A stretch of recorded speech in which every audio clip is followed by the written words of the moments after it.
you mentioned wrestling there as well, which is a big interest of mine, obviously. And last week on the podcast, we had Luke on the show from Razor Wire Reviews.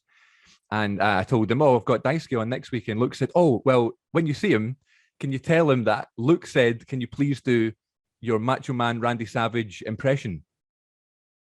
And I was like, I don't want to put Daisuke on the spot, but Luke insisted that I ask you to do it.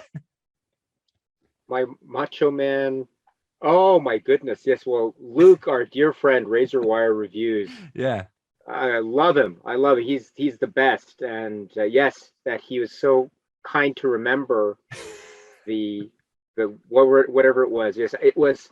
For those who know WWE, or at the time it was WWF, yes, right, wrestling. So it was Macho King, I think, had just lost his title and thus his claim to being Macho King, and he returned to Macho Man Randy Savage. Right.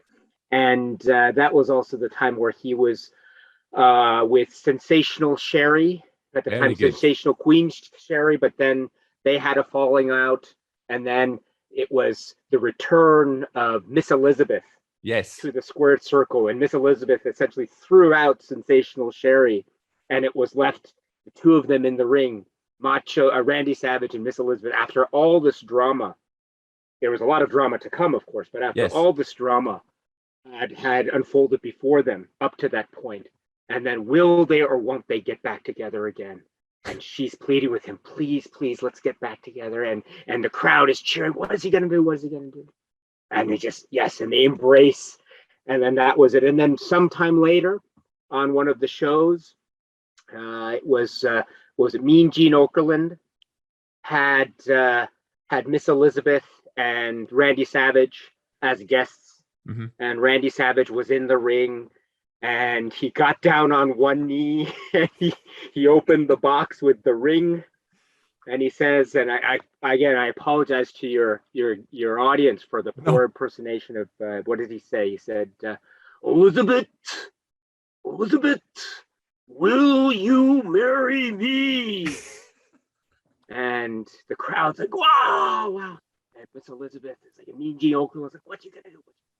She says, oh yeah, and the crowd went wild and and they embraced, and then they got married. Yes, so sorry to all great. Of your audience. Okay. I apologize profusely. First of all, I'm very impressed by the memory. Like I don't know when the last time it is you watched wrestling or when you watched that clip in particular of Macho Man, but I mean that must have been a long time ago. A long time ago when I was a kid, yes. But it left quite an impression. That was a real moment. Yeah.